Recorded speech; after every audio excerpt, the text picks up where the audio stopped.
Get myself a cola. Do I get plastic or glass? What? I love cola. I love this one, and this one, and this one. Not you. Look, I know it's not healthy, but I enjoy it. Most of all, I love to take cola with me when traveling, or in the park, or on a night out. So obviously I choose the plastic bottle. It's the most convenient. Lightweight, doesn't break. But plastic bottles have an issue. And it's not just from the pollution from the bottle itself. Although I'll get to that. No, I discovered that plastic bottles have been linked to microplastics in your body. And the rabbit hole goes much deeper. Plastic may well be in anything we drink. Plastic is found in sodas, tap water, even in our tea and milk. So it may be impossible to avoid drinking plastic. But there are certain things that will cause us to ingest more plastic than others. So let's explore where plastic exists in our drinks and how we can avoid as much as possible.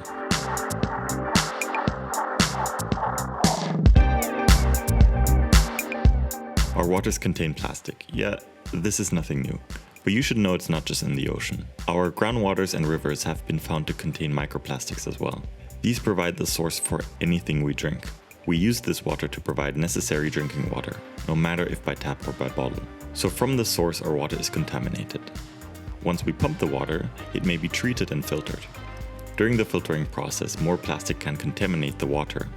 Polyamide, a type of nylon, is often used in water filtering and will show up in the water later. So before the water even reaches our tap or the bottling facility, it is already contaminated with a significant amount of plastic. Tap water, being relatively minimally processed, has been found to contain microplastics, although significantly less than more processed drinks. So it's already not looking good for my cola, as the base ingredient is already polluted, and that is just the first step in the process. Anything we drink that isn't water is processed quite a bit more. I mentioned this in the video about plastic in our food, but ultra-processed foods are a proven source of high amounts of plastic. This comes from the multiple steps of food production these products have to go through. Especially at industrial scales, this production requires plastic. Additionally, ingredients that already see a high amount of microplastics are used. Sugar in sodas contains microplastics. And it doesn't just have to be unhealthy sodas receiving more microplastic from the production. Yes, even beer has been found to contain a lot of microplastic. Filters, pipes, and more used in the production contaminate the drink even before they are bottled. Even your home isn't safe from this plastic contamination during the making of drinks. Cheap tea bags are made from plastic. Polypropylene and nylon are used in a lot of tea bags. When a tea is made at 95 degrees, even food-grade plastics break down. According to a recent study, a cup of tea produced with one plastic tea bag steeped at brewing temperature can include roughly 11.6 billion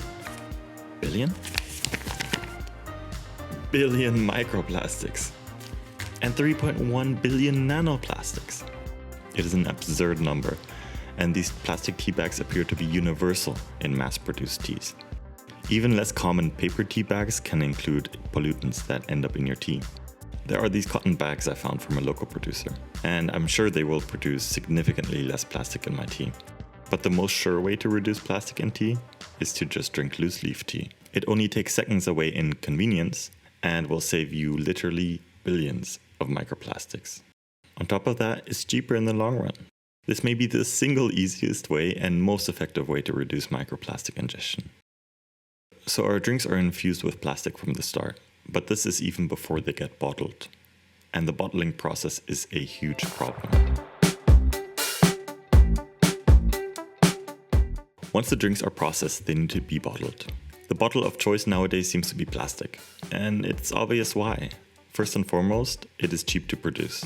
It also saves weight during transportation, and consumers seem to prefer it too. It does not shatter, it's lightweight, and can be disposed easily. But these conveniences hide the true cost of plastic bottles.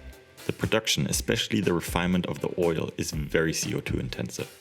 The production of bottled water in the US alone uses 17 million barrels of oil a year. And with how bad recycling is in many countries, the destruction is just as wasteful and causes millions of tons of plastic waste.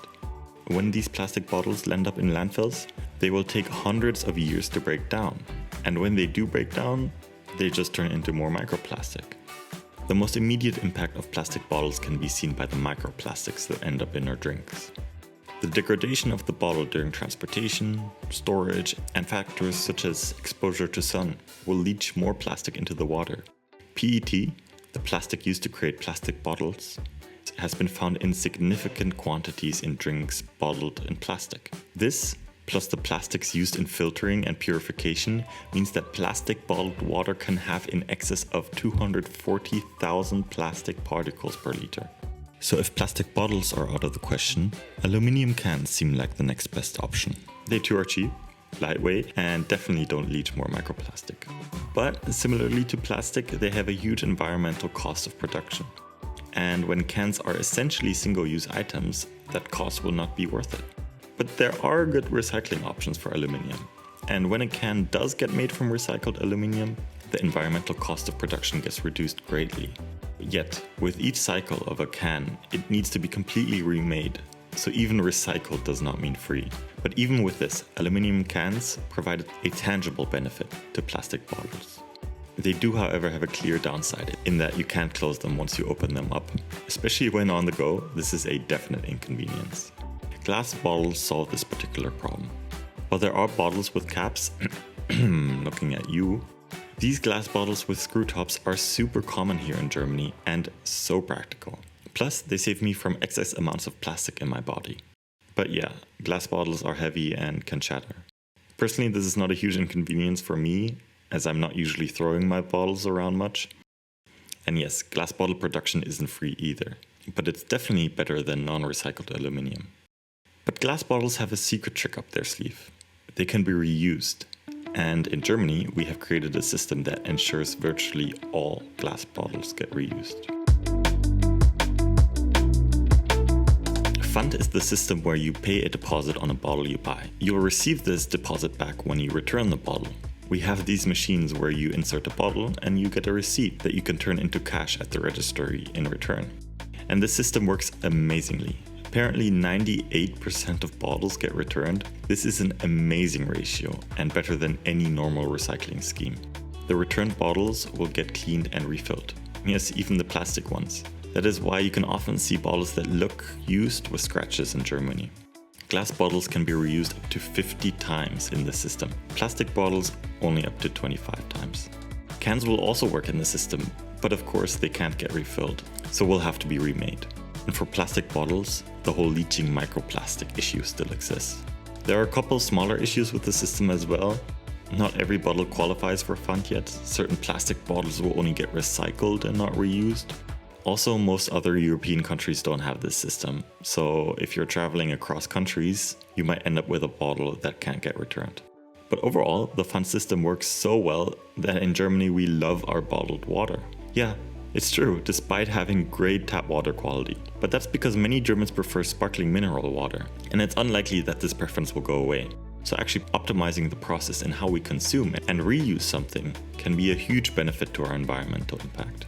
The Pfand system is a huge step towards a circular economy, a system where resource extraction from the earth is minimized, and the materials that we use to produce an item are reused instead of discarded forever. Of course, this doesn't exactly work with plastic bottles, as plastic is constantly releasing microplastic into your drinks. So even the most optimized plastic bottle system is still harmful to us and our environment. So when we do get the choice, choosing the glass bottle is always better, even if we lose a little bit of inconvenience. Look, we will never completely avoid plastic, but small choices in choosing non-plastic items can reduce how much plastic we are putting out into our environment and how much we are taking in. And with these little choices, we can have an impact.